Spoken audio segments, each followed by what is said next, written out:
Lieber Zuhörer, ich beglückwünsche Sie, denn Sie haben sich dazu entschlossen, Ihr Schnarchen zu besiegen und einen entspannenden, gesunden Schlaf auf Dauer zu erleben. Sie werden mit Hilfe dieser CD Ihr Ziel mühelos erreichen.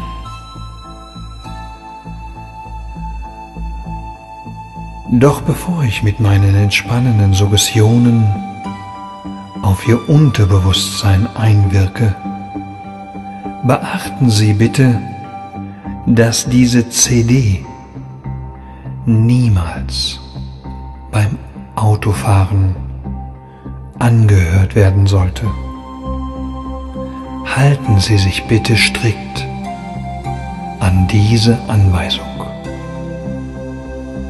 Auch ersetzt diese CD keine homöopathische oder gar medizinische Behandlung.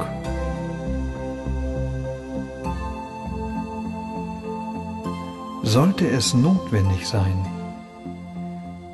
dass Sie sich im Laufe dieser Entspannung